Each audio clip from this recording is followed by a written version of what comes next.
Hi friends, Damini lifestyle या YouTube चॅनलमध्ये आज आपले स्वागत आहे.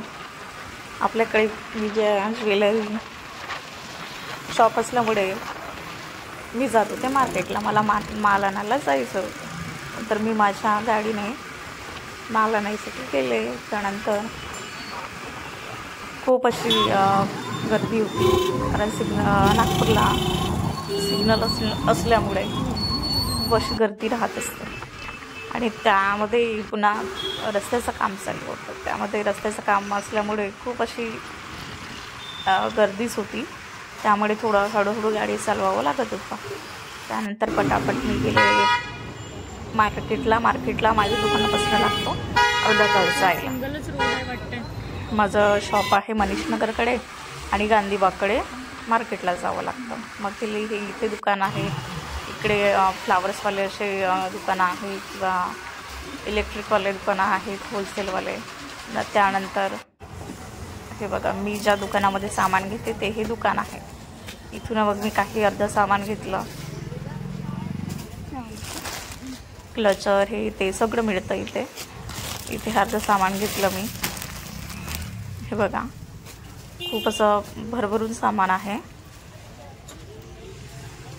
प्रत्येक प्रकारचं सामान आहे इथे.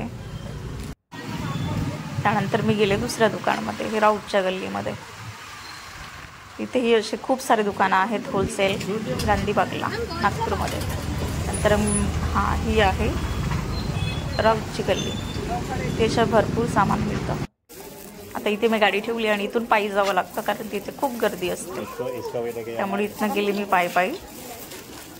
मला गॅदरिंगसाठी, मुलांच्या गॅदरिंगसाठी थोडंसे काही वेगळं सामान आणायचं होतं, टियारा वगैरे हे ते. नंतर मी इथे गेली. हे राऊतचं शॉप आहे. हे बघा, इथे सगळंच मिळतं. जसं समजा ज्वेलरी ऑल टोटल मिळतं इथे. पण खूप वेळ जातो, त्यामुळे मी तिथे गेली नाही. त्यामुळे गल्लीमध्येच बघितलं आणि तिथूनच माझ्या होलसेल प्राईजमध्ये सामान घेतलं मी. बघा, यामध्ये कपड्यांचं वगैरे आहे. हे सगळं होलसेलला मिळतं नागपूरमध्ये. पिंजा घेते इथून. ड्रेसेस वगैरे, ड्रेसेसचे शॉप आहे तिथे.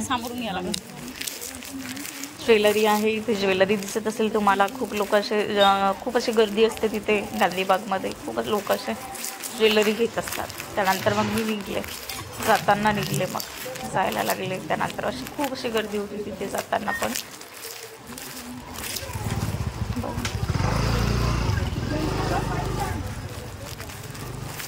खूप असे मस्त व्हेरायटी मिळत असते इथे. हे दुकानं दिसत असेल तुम्हाला,